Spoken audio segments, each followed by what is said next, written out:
Hey everyone, today we're talking about World War II Luxembourg, a tiny nation bordering France, Germany, and Belgium.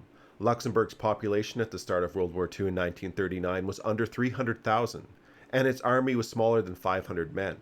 Luxembourg declared its neutrality before the war, and Hitler stated the German government would respect this. Of course it didn't.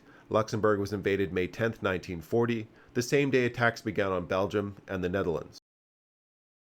Luxembourg did not fully mobilize its volunteer army at this time. The borders were guarded by some troops, who at first managed to repulse German agents disguised as civilians, attempting to capture border strongpoints.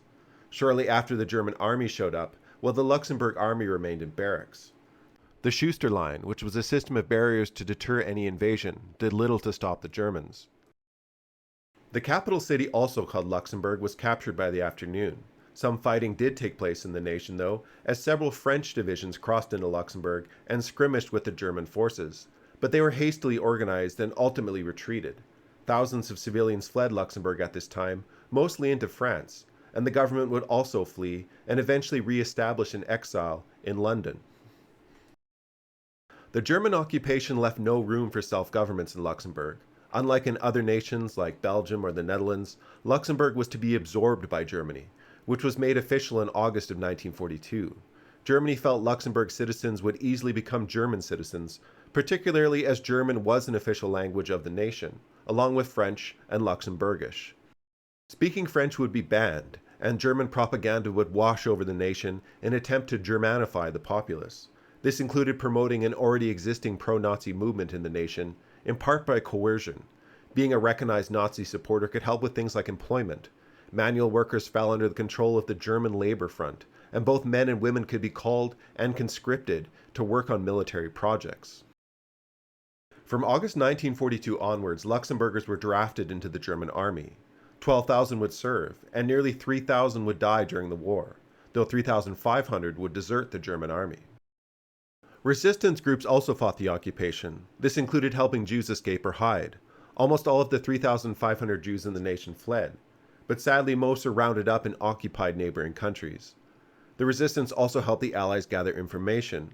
This included important info on a secret rocket research facility at Peenemünde on the Baltic coast. Resistance was always high risk. In 1942, a general strike was brutally and immediately crushed, with 20 men executed by firing squad. In the last year of the war, Luxembourg forces were able to take a more active role. The Free Belgium forces had around 100 Luxembourgish men, who participated in the Battle of Normandy and the liberation of Brussels. After the liberation of Luxembourg by Allied forces in September of 1944, 30 Luxembourgish militia at Vianden repulsed 250 soldiers of the Waffen SS, killing 18 Germans, for the loss of just one man. In December of 1944, Germany would launch one last large counterattack against the Western Allies known as the Ardennes Offensive. Sadly, this saw much of northern Luxembourg reoccupied. The fighting was particularly hard going in the north of the country.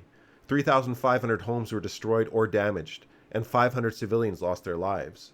The city was also subject to long-range bombardment by German V-3 cannon.